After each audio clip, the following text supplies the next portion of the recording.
मेरी उम्र अभी 18 साल है और मैं 14 के उम्र से ही घर से बाहर हॉस्टल में रही थी। वहाँ हॉस्टल में सारी लड़की ही रहती थी, मेरा कोई लड़का से संपर्क नहीं था, इसलिए मैं अभी वर्जन थी। अब कहानी सुनाती हूँ अपनी घर की। मेरे पापा एक बिजनेसमैन है, तो वो काम को लेके बाहर आते जाते रहते थे। मेरी मम्मी घर में अकेले रहती थी।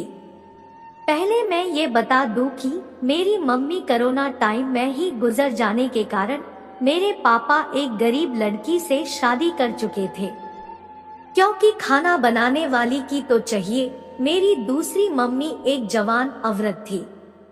उनकी उम्र करीब अभी 28-30 के होंगे, लेकिन दूसरी मम्मी हमसे बहुत प्यार करती थी। मम्मी की कमी हमें महसूस नहीं होती थी, अपनी बेटी की तरह मानती थी।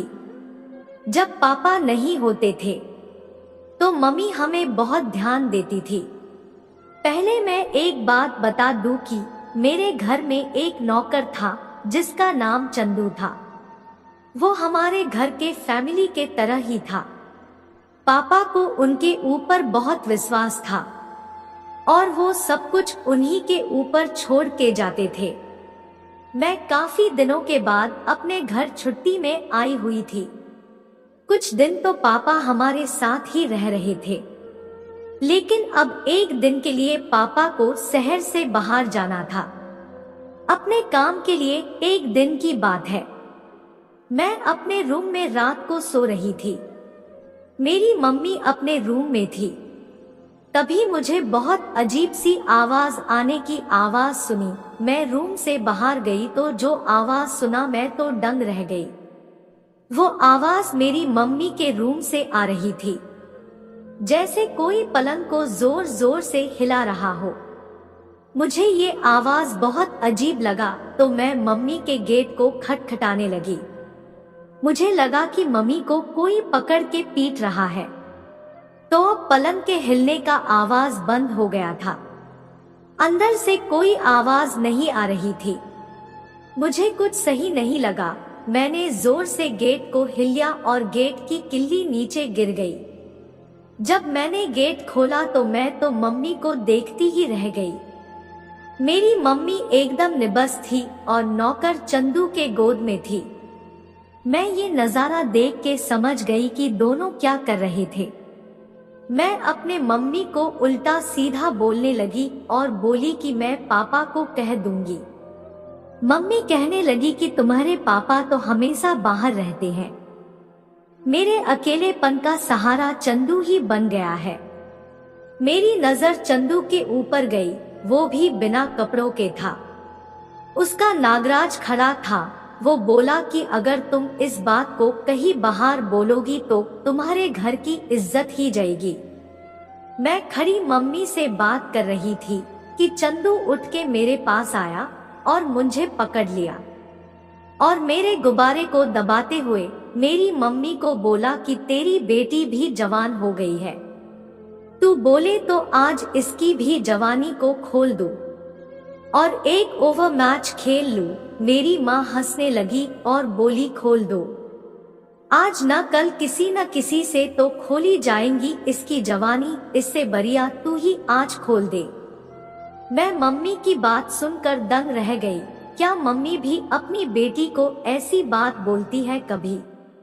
इतना बात सुनते ही चंदू मुझे और जोर से पकड़ लिया और कहने लगा आजा मेरी नई नवेली खुदाई की मशीन।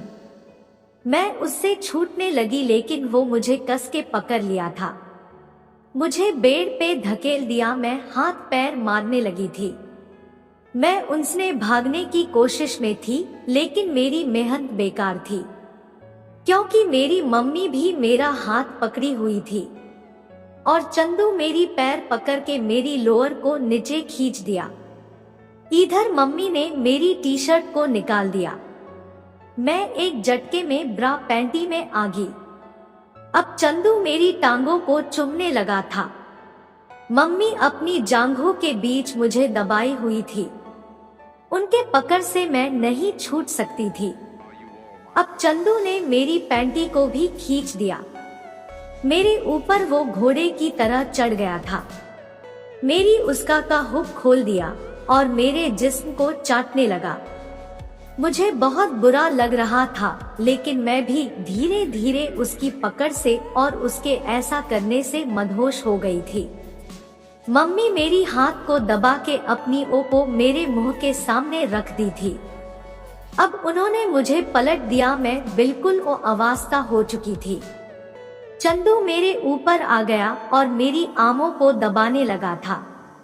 मेरी अमरूद ज्यादा बड़ी नहीं थी, लेकिन मेरी अमरूद की डांडिया को वो काट रहा था। मैं अब छटपटाने बंद कर दी थी। चंदू मेरी गुफा को चाटने लगा था। उसके ऐसा करने से मैं जोश में आ गई थी।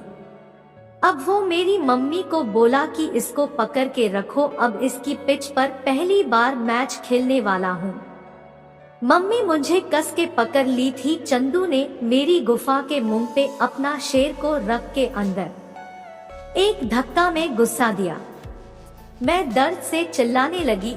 मम्मी मेरी मुंह को दबा के बंद कर दी। मैं दर्द के मारे मेरी मुंह खुली की खुली रह गई। मेरी आंखें बड़ी हो गई थी, ऐसा लग रहा था कि मेरी गुफा फट जाएगी। मेरी गुफा से लाल पानी चालू हो गया था। मैं रोती रही, तड़पती रही, लेकिन मेरी मम्मी ने एक भी नहीं सुनी। मेरी गुफा की दरवाजा अपने नौकर से तुड़वा दी। अब चंदू मेरी गुफा में अपना शेर को दावराने लगा, मुझे स्वर्ग का दर्शन करा रहा था। चंदू अपनी बैट से मैच लगातार खेल रहा था। मैं जब मना कर रही थी तो मम्मी मुझे एक थप्पड़ जोर से लगा देती थी। इधर चंदू मैच खेलने में लगा हुआ था। ऐसा 30 मिनट तक मैच खेलने के बाद मैं भी चंदू की हो गई और मुझे अब मजा आने लगा था। मैं अब मैच का में विरोध नहीं कर रही थी, क्योंकि मम्मी अपनी जैसी हमें भी बना दिया। भगवान न करे हमारे जैसी मम्मी किसी को न मिले। उसके बाद जब मैं होश में आई तो मुझे बहुत बुरा लगा और गुस्सा आया। फिर दूसरे दिन हमारे पापा घर आ गए और मैं हिम्मत जुटाकर अपने पापा से सारी बात बताई। पापा थाना गए और मम्मी और नौकर के ऊपर FIR दर्ज हुआ और पुलिस आई रेप करने के जुल्म में और रेप कराने के जुल्म में। मम्मी और नौकर के जेल में डाल दिया। दोस्तों, बुरा कर्म का नतीजा बुरा होता है। कैसी लगी हमारी कहानी? और ऐसी कहानी सुनने के लिए हमारे चैनल को सब्सक्राइब करें और ऑल प्रेस करें। धन्यवाद।